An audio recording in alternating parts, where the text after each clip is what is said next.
Here's a phrase you might have heard before: those who cannot learn from history are doomed to repeat it. And that could be true for the current crop of high-powered muscle cars coming out of Germany.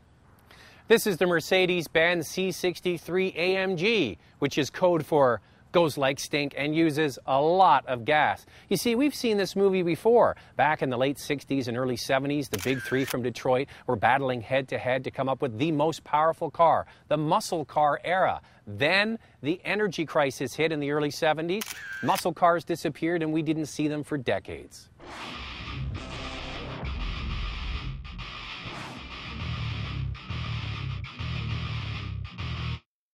They are back, but for the most part, it isn't Americans building today's hot rods. It's BMW, Audi, and Mercedes.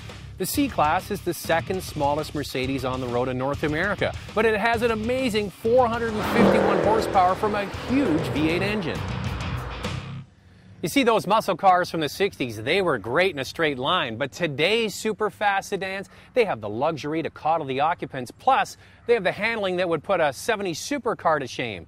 But could this be the last hurrah before the environmental movement and the cost of energy slows the horsepower race out of Germany? It might just be. So before that happens, let's have a look at what could be the end of a dying breed. The C63 AMG gets all the tasty add-ons like bulging hood, bigger front and rear spoilers, side skirts, big exhaust tips, and 18-inch wheels. 18-inch wheels? You gotta be kidding! These wheels and tires look dated, and the size will have owners going into spasms of wheel envy. They look silly on a car of this substance. Styling is much better than Mercedes have passed, but still not the prettiest girl in school. Plus, there's no coupe. So BMW has the styling edge over this car with the M3. The interior of the C63 really isn't that much different than the regular C-Class, except the bolstered seats are really quite thick, so chunky folks need not apply. I had this criticism when we had the C350 out last year. The materials they use on the dash and the doors are all the same, really. It isn't broken up. It's not as nice as the M3 or just the regular 3 Series, and nowhere near as nice as the Audi S5. On the dash is the radio navigation screen that folds into the dash. You decide whether it's funky or silly. Plus an iDrive-like knob on the center console that is, thank goodness, easier to operate than the BMW system. This Mercedes comes well equipped with all kinds of goodies, but to get navigation and a few other electronic goodies, you have to pony up another $4,800 to get the premium package. Even with that, you get one hell of a deal with this car. You see, the base C63 is $63,500. Even when you add in that premium package, it's still cheaper than the base M3. Plus, you get this.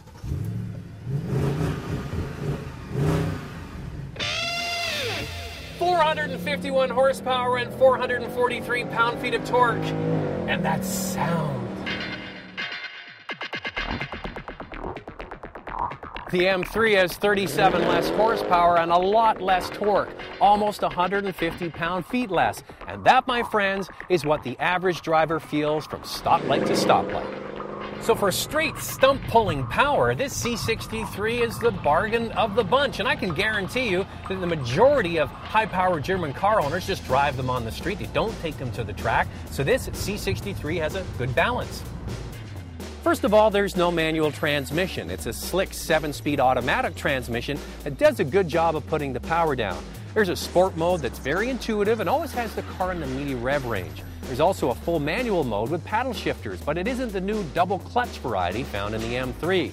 There's even a comfort mode for more sedate city driving. Well, the C63 doesn't have an adjustable suspension. Mercedes tried to come up with a compromise between comfort and performance, and for the most part, they've achieved it. It's only when you get over the bumpiest of roads that the occupants are rattled on the inside. Now, the old C-Class was never a performance handling machine. This new one, however, handles very nicely. Turn-in is precise, it feels well balanced, but for me, if I was going to go out to the ragged edge in a sedan, I'd probably stick with the M3 from BMW. One of the most intoxicating things is the engine and exhaust note. When downshifting, the engine is blipped automatically, and there's even a hint of gurgle from the exhaust. Great stuff, and I would never get tired of it. What I would get tired of is watching the gas gauge go down as the speedometer goes up. See, on our trip computer here, it says we're using 26 liters per 100 kilometers. I'll do the math for you. That's 11 miles to the gallon. Now, the official numbers for Mercedes-Benz in the city are 16 miles per gallon. It sucks. Gas, that is. BMW used to have this market all to itself with the M3, but now there's a cheaper, more powerful performance car on the lot, and it's called the Mercedes C63. Enjoy the German muscle car craze, because if history repeats itself, cars like this will be but a memory.